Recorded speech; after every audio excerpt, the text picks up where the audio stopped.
Hi, my name's Catherine Flynn. I'm the Coordinator of Social Work Research and Social Work Practice and Research. Welcome to part one of critical rating. This is a two-part presentation.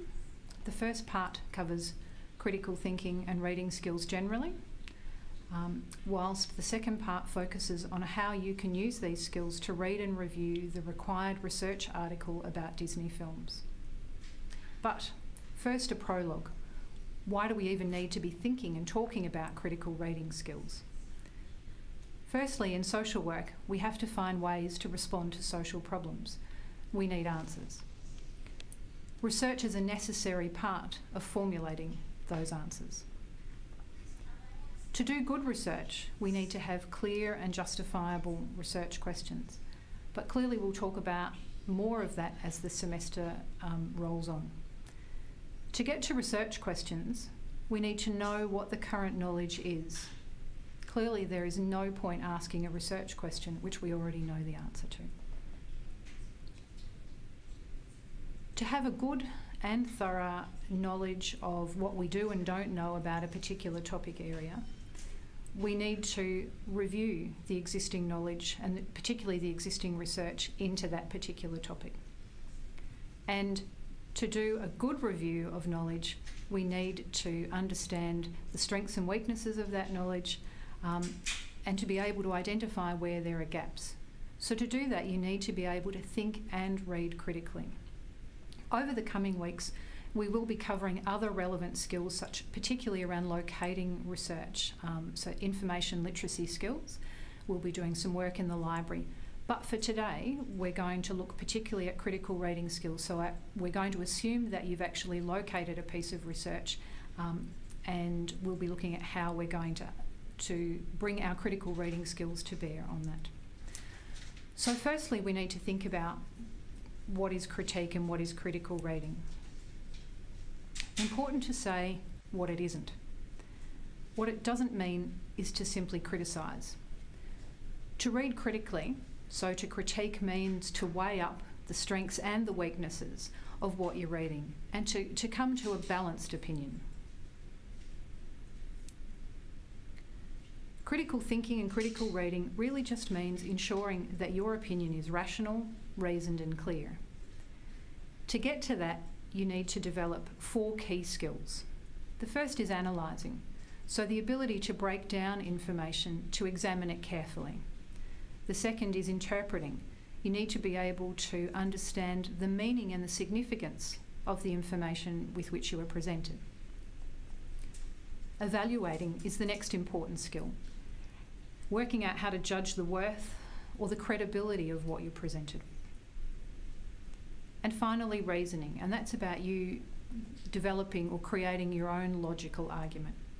So for the purposes of research and preparing for research, you need to engage in critical reading, and that really just means using all of these skills when reading the research of other people. So you need to question and ponder what's been done, how it's been done, and really then what can be claimed on the basis of that. So really all I'm talking about is you just developing your own informed opinion. To assess the quality of a study that you're reading requires you to pay attention to 4 core areas that you can see on the screen here, around oversight, methodology, values and ethics.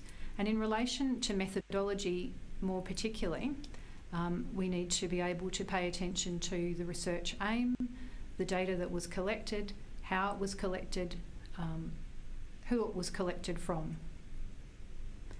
So we're just going to discuss all of those in order now. But a little side note really is that if you've not read the Corby rating, which is essential rating, I would suggest that you maybe put us on pause now and do that.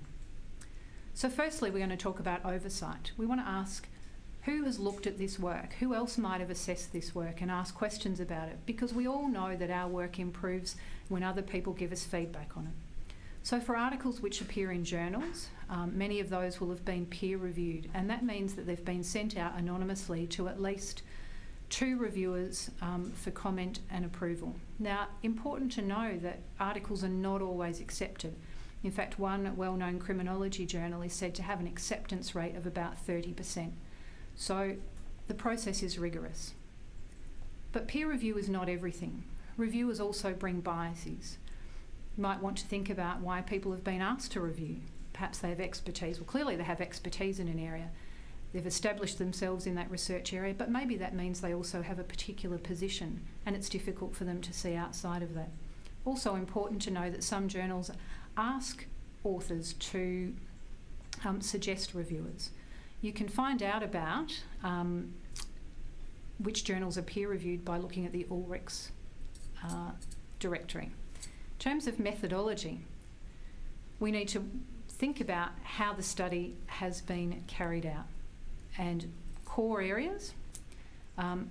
What are the study aims? So are the study aims, when you read this study, are these aims clear and are they justified given the literature and the preceding discussion? And really importantly to think about, are the aims of the study achievable? You need to pay attention to what data have been collected. Is it clear when you read the article what's been collected? Is there a clear justification for the collection of that data? Does it help you to answer the research question and to meet the study aims?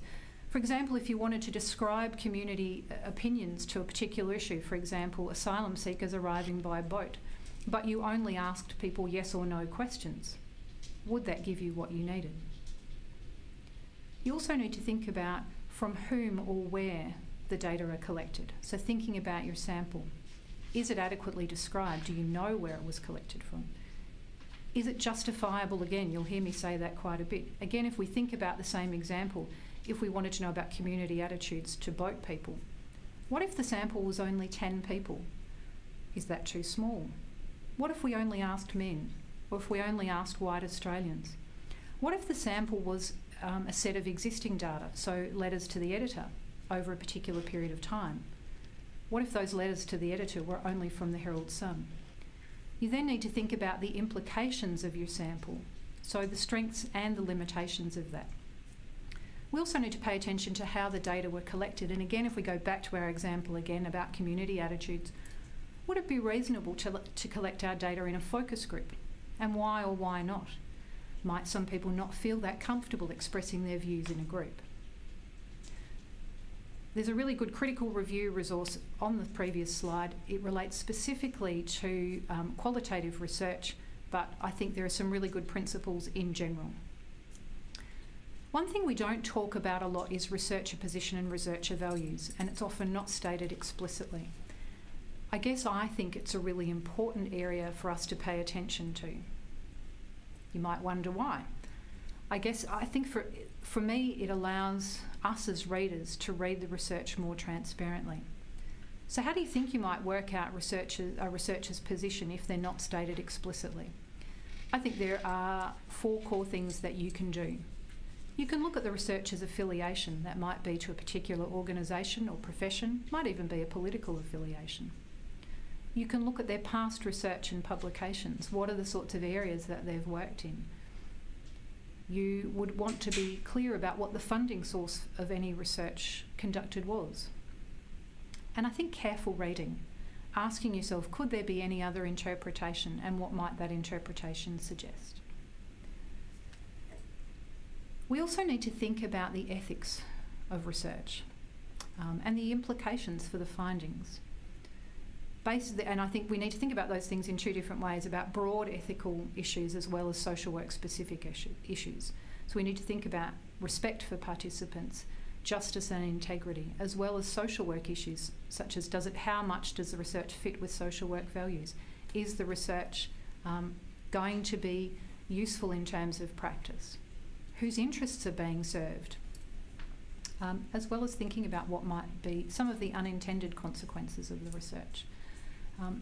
And again, importantly, think about what are the implications for how the study has been conducted ethically in terms of the findings.